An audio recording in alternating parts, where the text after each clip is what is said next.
remember the pressure, a full well ready to burst. My father said, "Did you cry?"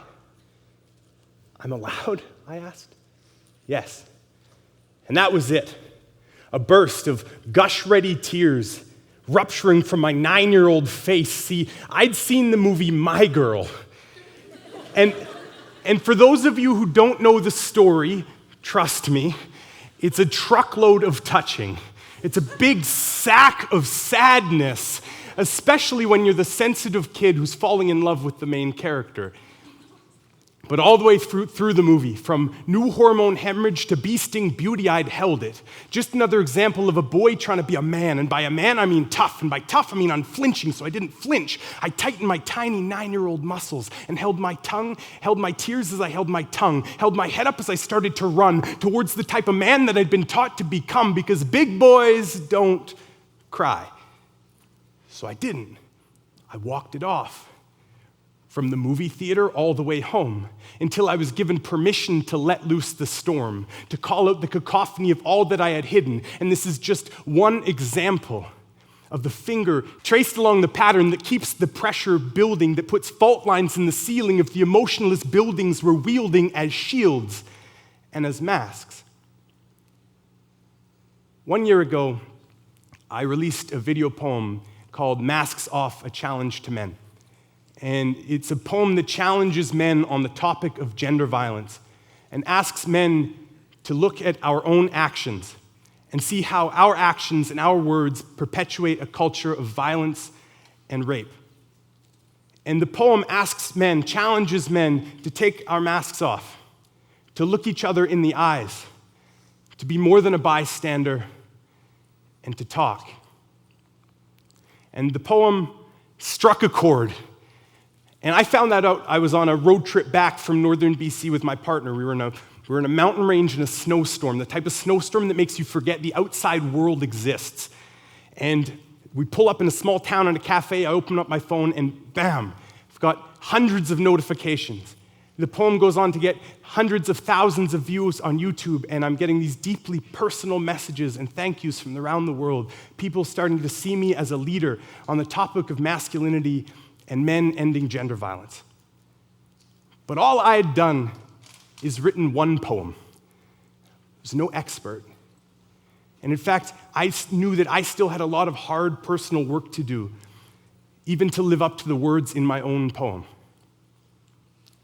And on top of that, I knew that my message wasn't unique, that women have said the same thing, had the same call to action for generations, and received much less attention. And for me, that was a clear indication of the power and privilege that is held in the male voice.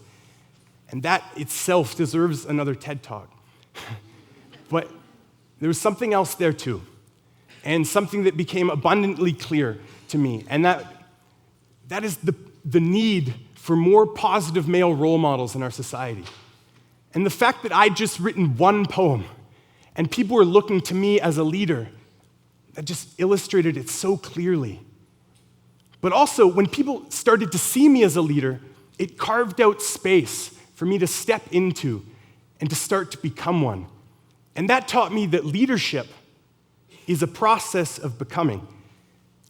And for me, that process is an introspective one. It's looking at my own relationships, looking at the way I hold myself in the work I do with youth, and looking at the mistakes I've made, and also who I would like to be in the world.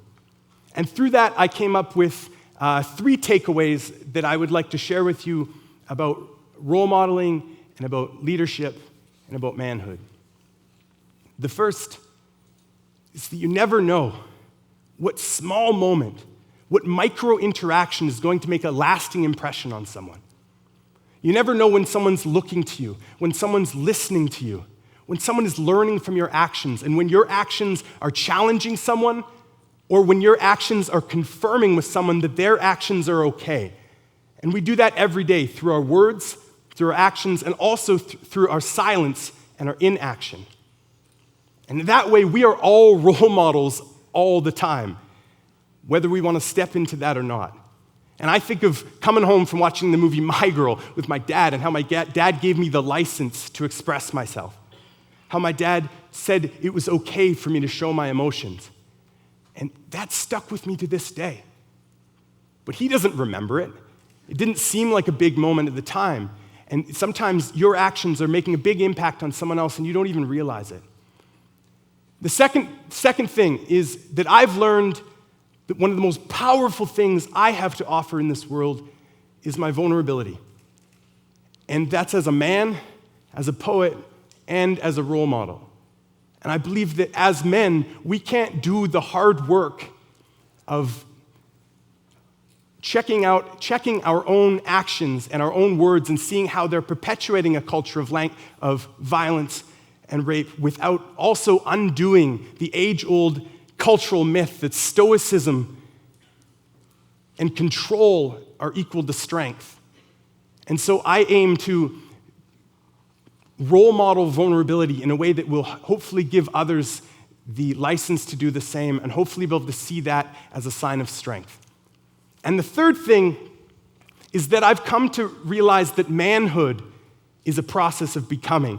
I remember as a kid, and a teenager even, thinking of manhood as an achievement, something that you aspire to and then you get there and then it stops and it's stagnant.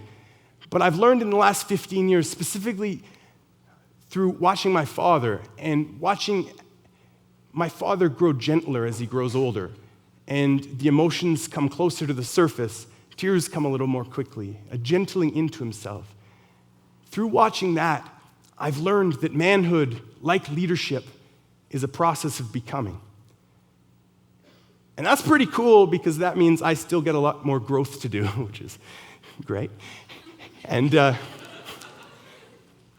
so to end off, I've got my TEDx call to action for you all is to all the men in the audience, I ask that we start to see ourselves as role models. We are, whether we see ourselves that way or not.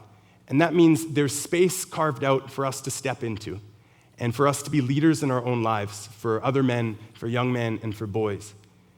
And with that, hopefully we can create the space to express ourselves, to communicate, and to show vulnerability.